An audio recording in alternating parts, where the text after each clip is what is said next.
Nagising si Annalyn, 19 anyos, sa pagkagimbal nang makita ang kanyang kinakasama na si Sunny Custodio, 24 anyos, na duguan at wala ng buhay. Siya rin ay duguan dahil sa pagkakataga sa kanyang ulo at kamay. 3 daliri sa kanyang kamay ang naputol at halos maubusan na siya ng dugo. Kanoon pa man ay sinikap niyang tumayo para humingi ng tulong, ngunit mas nakagigimbal na tanawin ang sumalubong sa kanya paglabas niya ng sariling kwarto. Naliliko sa kanya-kanyang dugo ang kanyang mga kapatid at ina. Ano nga ba ang nangyari sa pamilya ni Annalyn? At sino ang may kagagawan ng walang awang pagpaslang sa kanyang pamilya? Magandang araw. Welcome sa Crime Lab, kung saan tatalakayin natin ang iba't ibang crime story sa Pilipinas at sa iba pang bahagi ng mundo.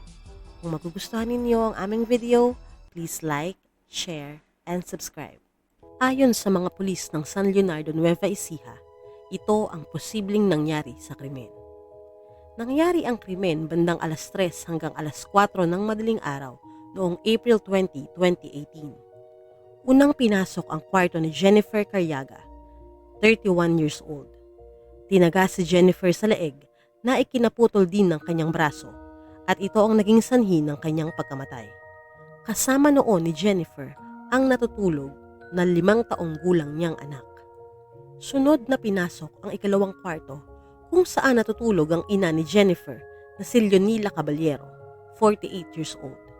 Katabi ni Leonila sa papag ang 29 years old na anak na si Sergio Caballero. Pareho silang tinaga sa leeg na naging sanhi ng mabilis nilang pagkamatay. Sa ikatlong kwarto ay tinaga rin si Sunny Custodio, 24 years old, na kinakasama ng anak ni Leonila na si Annalyn Caballero.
At ang 1 taong gulang na anak ni Annalyn. Tinurn over ng mga pulis ang mga bata sa WCPD at TSWD nang sa ganoon ay hindi matroma sa karumal-dumal na pangyayari. Noon din ay naabutan pa ng mga pulis si Annalyn na patungo pa lamang sa ospital. Sa banyo ng bahay ay may nakitang damit sa loob ng isang timba ang mga pulis. Ang hinala nila ay pag-aari yon ng suspect. Sa medico-legal na isinagawa sa mga biktima, ay makikitang iisa ang sanhi ng pagkamatay ng mga ito at iyon ay tinatawag na hacked wound to the neck o ang tinamong taga sa leeg ng mga biktima. Hindi natagpuan ang murder weapon sa crime scene. Ganon pa man, sa pagsisiyasat ng mga pulis ay nakausap nila ang isang tricycle driver at sinabi nitong may naisakay ito bandang alas 4 ng madaling araw na nanggaling sa area ng crime scene. Ayon sa tricycle driver na si Elicer Marcuevo, na siya ring itinuturing na saksi, nakaparada ang kanyang tricycle sa terminal nang lapitan siya ng isang lalaking nakaputing t-shirt at may bitbit na backpack at bagong ligo rin. Nagtanong daw ito kung ito ang tricycle na maghahatid dito at sumagot naman ang saksi ng oo, kaya sumakay na ang suspect para magpahatid sa kanto. Nagtanong pa ang suspect kung meron ng biyaheng patungong Kabanatuan ng ganoong kaaga. Ngunit sinagot ito ng saksi na wala pa, kaya nagpahatid na lang ito sa Santa Rosa, Nueva Ecija. Base sa sinabi ng saksi, ay ipinakalkal ng kapulisan ang mga CCTV sa area at doon ay nakita nilang sumakay ng jeep ang suspect patungong Tarlac. Ayon kay Annalyn ay Jessie ang pangalan ng suspect, ngunit iyon lang ang sinabi nito. Wala na itong pagkakakilanlan na binanggit. Noong April 20, 2018 din ay nakipagtulungan na sa mga pulis ang mismong barangay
na nangyari sa San Leonardo.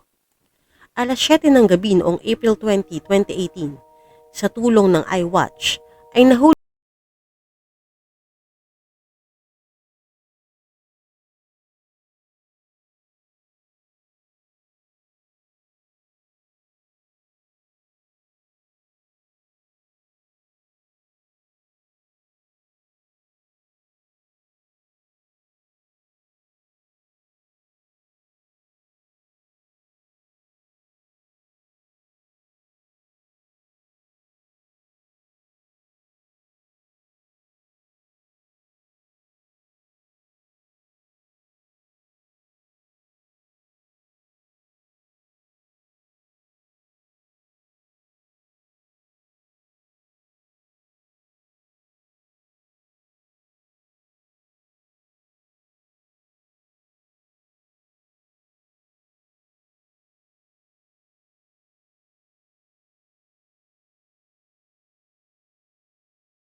na rin noong April 26, 2018.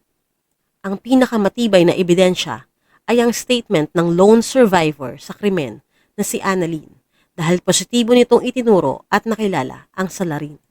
Ilang taon makalipas ang krimen ay hindi pa rin matanggap ni Annalyn ang lahat. Kasalukuyan siyang nakikitira sa mga kaanak at hindi pa makapagtrabaho dahil sa nangyari sa kanyang kamay. Kung minsan ay nakakaisip din siya ng hindi maganda at parang nais na ring tapusin ang buhay, ngunit kailangan niyang maging matatag para sa kanyang anak. Hindi man naging mailap kay Annalyn at sa mga biktima ang hustisya, hindi na rin kailan paman maibabalik ang buhay ng 6 sa pamilya ni Annalyn.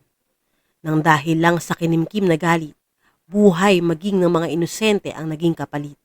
Ano nga ba ang dapat nating gawin kapag galit na galit tayo at pakiramdam natin ay makagagawa tayo ng mga bagay na maaari nating pagsisihan? Ang lubos at hindi makontrol na galit ay maaaring maging sanhi ng krimen na katulad nito. Kaya dapat ay alamin natin kung paano natin mai-express ang damdamin natin sa paraang wala tayong masasaktang iba. Kung sa tingin natin ay hindi natin makontrol ang ating sarili, maaari tayong umalis muna pansamantala at magpalamig sa kung saan. Kailangan nating i-recognize ang ating emosyon at tanggaping parte yon ng buhay at alamin natin ang eksaktong dahilan kung bakit tayo nagagalit. Kapag natukoy na natin ang punong dahilan ng ating emosyon, ay mas makaiisip na tayo ng paraan kung paano haharapin ang sitwasyon. Makatutulong din ang pagiging okupado at ang paghahanap ng mga pisikal na aktibidad tulad ng sports. At higit sa lahat, kailangan nating magkaroon kahit ng isang tao lang ng papaglalabasan natin ng sama ng loob. Lahat tayo ay kailangan ng makikinig sa atin. Kung meron sigurong isang kaibigan si Jessie na napagsabihan niya ng mga problema at napayuhan siyang daanin na lang sa maayos na pag-uusap ang problema niya sa pamilya ng kinakasama, ay hindi siguro humantong sa karahasan ng lahat. At sa natitirang pamilya ng mga biktima na patuloy na humaharap sa buhay sa kabila ng pait at lungkot na tulad ni Annalyn, naway maisip nilang may dahilan pa ang Diyos kung bakit narito pa sila. Sana ay huwag silang mapagod na lumaban at harapin ang bagong bukas dahil sa kabila ng lahat ng sinapit nila, isang biyaya pa rin ang pagising natin kada umaga. Maraming salamat sa inyong pakikinig. Kung nagustuhan ninyo ang aming istorya, maaari lang na pindutin ang like button sa ilalim ng video na ito. Huwag nyo rin kalimutan na mag-subscribe para lagi kayong updated sa aming mga storya.